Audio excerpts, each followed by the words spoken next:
Thomas Wilson arrived at Heathrow Airport, clutching his first-class ticket. His dark fingers gripped the paper tightly as he walked through the busy terminal. After 30 years in the Royal Air Force, where he had risen to the rank of general, he was finally taking a well-deserved holiday. His daughter Emma had just given birth to his first grandchild, and the thought of holding the tiny baby made his heart swell with joy. Despite his impressive military career, Thomas chose to travel. In simple civilian clothes, a neat blue jumper and grey trousers. Nothing about his appearance suggested his high rank or the countless medals he had earned serving his country. His kind eyes and weathered face showed the lines of someone who had seen both great hardship and tremendous joy. The airport buzzed with activity. Families dragged suitcases, while business travelers rushed past with their small carry-ons. Thomas moved calmly through the chaos, his military training apparent in his straight posture and measured steps. When his flight was called, Thomas quietly approached the priority queue, ticket in hand. He stood patiently, watching as the gate.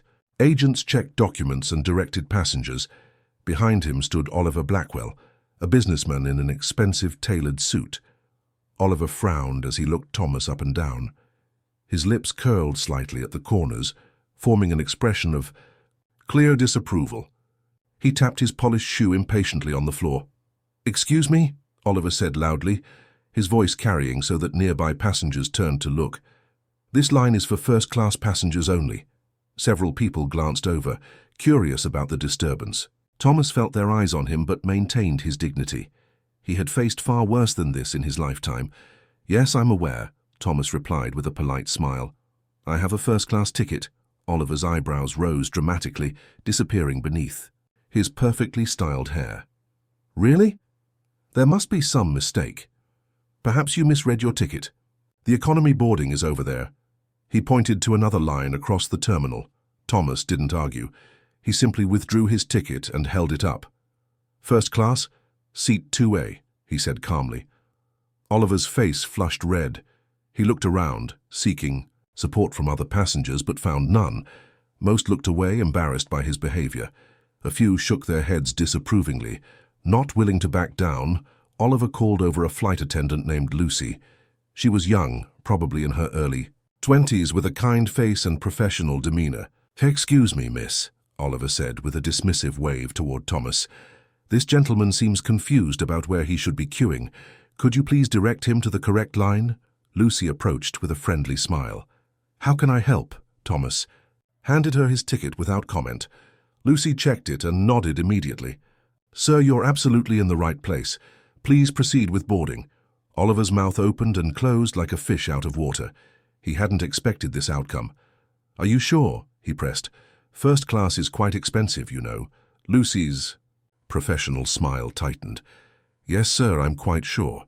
General Wilson is indeed a first-class passenger." The word general hung in the air. Several passengers nearby straightened instinctively at the mention of his rank. Thomas nodded his thanks to Lucy and moved forward to board the plane. As he walked past Oliver, their eyes met briefly. Thomas saw many emotions cross the other man's face: surprise, embarrassment, and perhaps a flicker of shame. On the jet bridge, Thomas took a deep breath. This wasn't the first time he had faced such assumptions, and it likely wouldn't be the last. He had learned long ago not to let such encounters ruin his day. He thought instead of his daughter and the tiny new life waiting to meet him. As he stepped onto the plane, the cabin crew greeted him warmly. "Welcome aboard, General Wilson," the chief flight attendant said with genuine respect. Thomas settled into his spacious first-class seat, placing his small bag in the overhead compartment. He arranged his book and reading glasses on the side table and gazed out the window at the busy airport. The seat next to his remained empty as other passengers boarded. Thomas hoped for a peaceful flight where he could read his book and think about meeting his grandchild for the first time. Then a shadow fell across him. Thomas looked up to see Oliver Blackwell standing in the aisle, ticket in hand, staring at the seat number beside him. Their eyes met again, and Oliver's face drained of color as he realized he would be sitting next to the very man he had just humiliated in front of a crowd of strangers. This would be a very long flight indeed. Once on the plane, Thomas settled into his comfortable seat in the first-class cabin. The soft leather welcomed him as he placed his book on the small table. To his dismay, Oliver took the seat beside him, his expensive cologne filling the shared space between them. Oliver made a show of arranging his belongings, muttering just loud enough for Thomas to hear. "These days they let anyone into first class," he said with a sniff. "Standards aren't what they used to be." Thomas chose not to respond. He had faced worse prejudice in his 30 years of service. Instead, he simply opened his book, a biography of Winston Churchill, and began reading. The tension between the two men was thick as tea, hanging in the air like an invisible wall. Other passengers noticed Oliver's behavior. An older gentleman across the aisle frowned disapprovingly. A young woman in a business suit shook her head slightly, but no one said anything. This was the British way, noticing everything while pretending to notice nothing at all. Lucy, the flight attendant who had helped at the gate, made a special effort to be kind to Thomas. She approached with a warm smile. "Would you care for some tea before takeoff, sir?" she asked, deliberately ignoring Oliver for the moment. "That would be lovely, thank you," Thomas replied with genuine appreciation. When she returned with his tea, Lucy lingered a moment. "Have you flown with us before, sir?" she asked warmly. "Many times," Thomas replied, adding a spoonful of sugar to his cup, though usually on military aircraft. His eyes twinkled with a hint of humor. Oliver's head turned slightly at this comment, surprise evident on his face. He quickly looked away, staring out the window and pretending not to listen. But his rigid posture betrayed his attention. The Ains plane took off smoothly, rising through the clouds into clear blue skies. Thomas enjoyed his tea and book, while Oliver worked on his laptop, the clickety-clack of keys filling the silence between them. The flight attendants served lunch, a delicious chicken dish with roasted vegetables for Thomas and beef for Oliver. They ate in silence, the clink of cutlery against fine china the only sound they shared. About halfway through the flight, the captain's voice came over the intercom. "Ladies and gentlemen, we're expecting some turbulence ahead. Please return to your seats and fasten your seatbelts." Within minutes, the smooth flight turned rough. The aircraft shook violently, dipping and rising. Drinks sloshed in glasses. A few passengers gasped as the plane dropped suddenly before leveling out. Thomas remained calm. He had flown through worse conditions in military helicopters. Oliver, however, gripped the armrests tightly, his knuckles white with pressure. Just as the turbulence began to ease, a commotion arose across the aisle. An elderly woman, perhaps in her 80s, with silver hair and a purple cardigan, suddenly clutched her chest. Her face contorted in pain as she struggled to breathe. Her husband, equally elderly, looked on in horror. "Margaret!" he cried, his voice breaking. "Margaret! What's wrong?" Lucy rushed to their side, her professional training kicking in. After a quick assessment, she stood up straight, her face serious. "Is there a doctor on board?" she called out urgently, her voice carrying through the cabin. "We have a medical emergency." The passengers looked around nervously. A young man halfway down the cabin half rose from his seat, then sat back down. "I'm only a medical student," he said apologetically. Without hesitation, Thomas unbuckled his seatbelt and stood up. "I have medical training from the field," he said calmly, moving to help. Oliver watched in surprise as Thomas crossed the aisle with confident strides. There was something different about him now, an air of authority that hadn't been there before. His civilian clothes no longer hid the military bearing that was so much a part of him. As Thomas knelt beside the elderly woman, his hands steady and his voice reassuring, Oliver realized he had made a terrible mistake. The man he had judged so harshly at the gate was now potentially saving a life right before his eyes, and all Oliver could do was watch, the shame of his earlier behavior washing over him like cold water. Thomas knelt beside the elderly woman. Her name was Margaret, and her frightened husband George held her hand tightly. The plane continued to experience light turbulence, but Thomas remained perfectly steady as he worked. With practiced hands that had saved wounded soldiers on dusty battlefields, Thomas checked Margaret's pulse and breathing. His touch was gentle, yet confident. Years of military medical training guided his every move. "What's your name, Mum?" he asked in a soft voice. "Margaret," she whispered, her voice barely audible above the hum of the aircraft engines. Margaret, I'm Thomas. I need you to take slow, deep breaths for me, that's it. Nice and easy. His voice carried a natural authority that seemed to calm not just Margaret, but everyone around them. Lucy returned with the aircraft's emergency medical kit. Thomas opened it quickly, finding what he needed with practiced efficiency. He placed an oxygen mask over Margaret's face and helped her regulate her breathing. "Can you tell me what you're feeling?" Thomas asked as he monitored her pulse. "Chest and tight," Margaret managed between breaths. "Dizzy," Thomas nodded. "I want you to keep breathing with the oxygen. It will help. Have you had heart problems?" "Before," George answered. "She has a heart condition. Her medicine is in her handbag." Thomas asked Lucy to find the medication while he continued to care for Margaret. The whole cabin watched in respectful silence as Thomas worked. His calm presence seemed to fill the entire aircraft. A young man with a notebook made his way forward. From a few rows back, he had been watching the scene unfold with growing excitement. "Excuse me," he said, addressing Thomas. "I'm William Morris from the Daily Telegraph. Aren't you General Thomas Wilson, the hero of the Helmand rescue?" Several passengers gasped at this revelation. Even Lucy's eyes widened in recognition as she returned with Margaret's heart medication. "That's not important right now," Thomas said firmly, keeping his focus on his patient. "Lucy, please bring the medical kit from the rear cabin as well. We may need additional supplies." Lucy hurried away, but the journalist remained. "But you are him, aren't you? The officer who led that daring rescue mission in Afghanistan.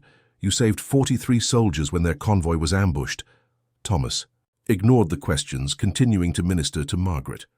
He checked her blood pressure and helped her take her medication with a sip of water. Other passengers began whispering excitedly. "General Wilson? The Helmand hero? I saw him on the news. Didn't he get the Victoria Cross?" Within 10 minutes, Margaret's color had improved and her breathing was more regular. Thomas stayed by her side, monitoring her condition closely. "How are you feeling now?" he asked. "Much better," Margaret said, her voice stronger. "Thank you."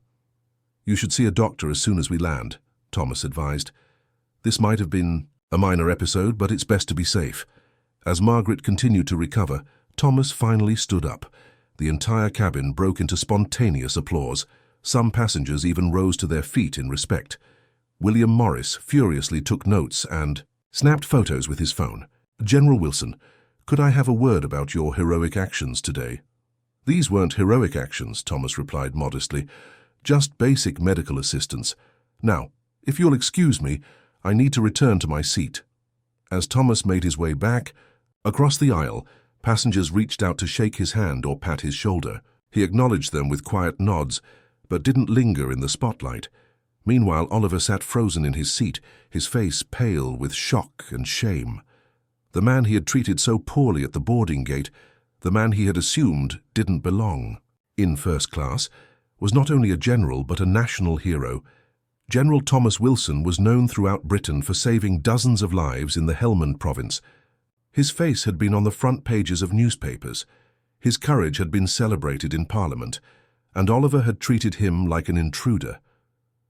When Thomas finally returned to his seat, Oliver couldn't bring himself to look at the general. He stared straight ahead, the enormity of his mistake weighing on him like a physical burden.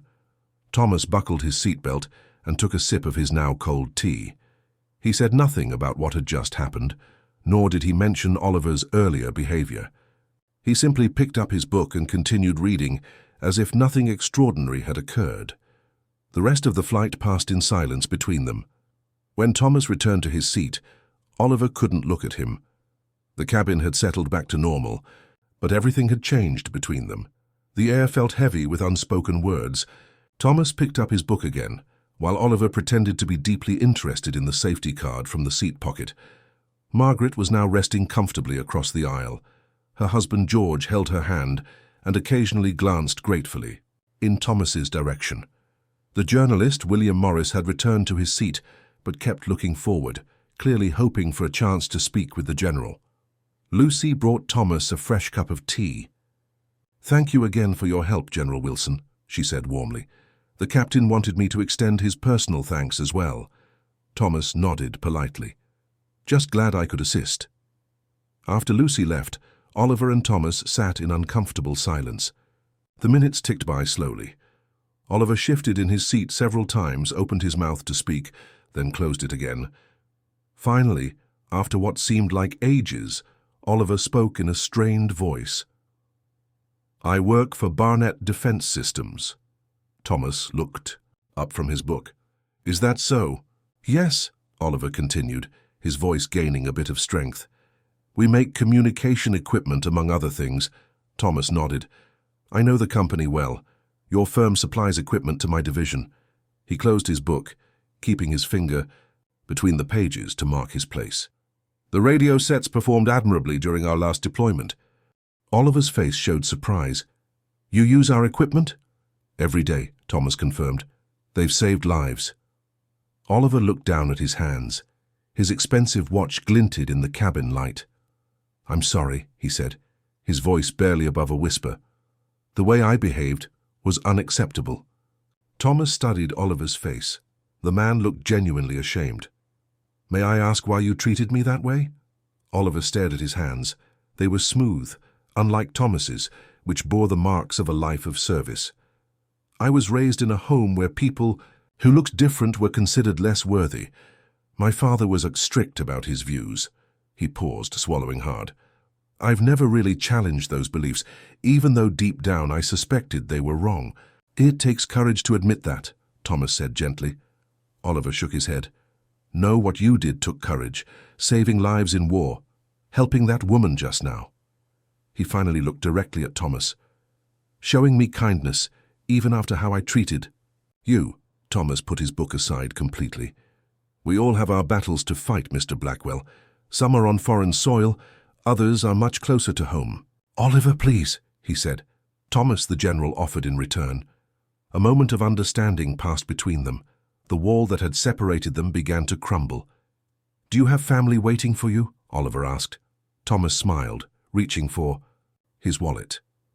"My daughter Emma just had my first grandchild, a boy named James." He showed Oliver a picture of a pretty young woman with a warm smile. "She's a doctor at King's College Hospital." "She looks like you," Oliver said. "Same kind eyes." "What about you?" Thomas asked. "Any family?" Oliver nodded. "2 children. My son Robert is at university studying engineering. My daughter Charlotte is still in secondary school." He hesitated, before adding, "They both take after their mother, thankfully. She's been trying to broaden my views for 20 years. Thomas chuckled. "Smart woman." "Smarter than me, certainly," Oliver admitted. "She would be horrified if she knew how I behaved." Today, for the rest of the flight, they talked about their families. Thomas shared stories about Emma growing up, how proud he felt when she graduated from medical school, and how excited he was to meet little James. He showed more pictures of his daughter and the ultrasound images of his grandson that Emma had. St. Oliver talked about his children too. Robert's struggles choosing between following his father into business or pursuing his passion for designing environmentally friendly buildings. Charlotte's talent for music and her dreams of attending the Royal Academy. Then, hesitantly, Oliver shared stories of his own father, a strict, unforgiving man who demanded perfection and offered little praise, a man whose views shaped Oliver's world in ways he was only now beginning to understand. "I've tried not to be like him," Oliver admitted, "but today I realized I've been carrying his prejudices with me all along." Thomas listened without judgment. By the time the captain announced their descent into London, the 2 men had formed an unexpected connection. Not quite friendship, perhaps, but a bridge across a divide that had once seemed impassable. When the plane landed at Heathrow Airport, Thomas was surprised to see a small crowd waiting at the gate. There were news cameras with bright lights and reporters holding microphones. William Morris from the Daily Telegraph had called ahead about General Wilson's presence and his assistance during the flight. As Thomas walked off the plane with his small carry-on bag, the reporters moved forward like a wave. They surrounded him, their questions coming quick and loud. "General Wilson, can you tell us about the medical emergency? Is it true you saved a woman's life on the flight? Were you traveling on official business?" Thomas held up his hands, asking for quiet. His calm presence made the reporters step back and lower their microphones. Lucy and the other flight attendants stood nearby, smiling proudly. Margaret and George waited in wheelchair assistance, watching the scene unfold.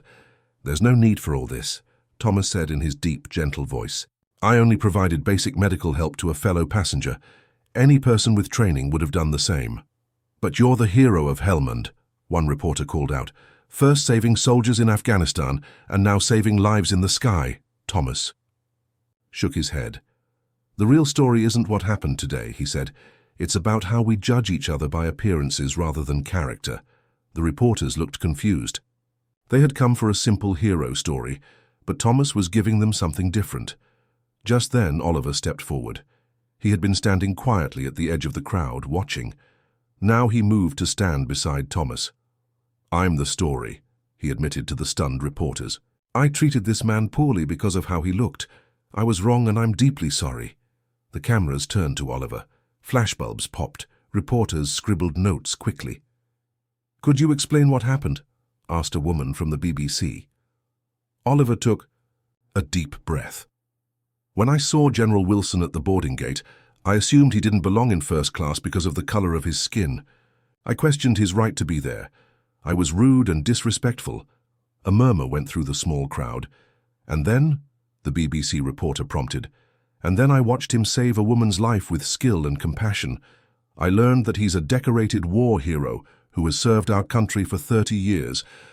Oliver's voice broke slightly. "I learned that I was judging a book by its cover, as they say, and I was very wrong." Thomas placed a hand on Oliver's shoulder. "We all make mistakes," he said. "It's what we do afterward that matters." The reporters asked more questions, but Thomas politely excused himself. "I must go meet my new grandson," he explained, his face lighting up with joy. As the crowd dispersed, Oliver handed Thomas his business card. "I meant what I said on the plane. I want to do better." Thomas nodded. "I believe you will." 6 months later, Thomas received another award for his military service. The ceremony took place in a grand hall in London, with high ceilings and flags hanging from the walls. Many important people attended, including officers in uniform and government officials in suits. In the audience sat Oliver Blackwell, who had since started diversity training at his company, Barnett Defence Systems. He had also established a FUIU scholarship for underprivileged youth interested in military careers. After Thomas received his medal, many people wanted to speak with him and shake his hand, but he made his way through the crowd to find Oliver. "I'm glad you could come," Thomas said warmly. "I wouldn't have missed it," Oliver replied. "Your invitation meant a lot to me." They found a photographer and stood together for a picture. Thomas, in his full dress uniform with medals shining on his chest, and Oliver in a smart suit. "One mistake doesn't define you," Thomas told him as they posed. "It's what you learn from it that matters." Oliver nodded. "You taught me that respect isn't about what someone looks like or what clothes they wear. It's earned through actions and character." The photographer snapped the picture, capturing the moment forever. "How is your grandson?" Oliver asked as they walked to the reception. Thomas's face lit up. "Growing bigger every day. Emma says he'll be walking soon." "And your daughter Charlotte?" Thomas asked in return. "Is she still playing the violin?" "She just got accepted to the Royal Academy of Music," Oliver said proudly. "And Robert is designing eco-friendly housing now." As they parted ways at the end of the evening, both men knew that a chance encounter had changed them forever. One had learned humility, the other had shown the power of forgiveness. What had begun as a story of prejudice had transformed into one of understanding and growth. The photograph of them together would later appear in a newspaper article about the scholarship program, showing that sometimes the most important journeys are not those that cross oceans, but those that bridge the gaps between human hearts.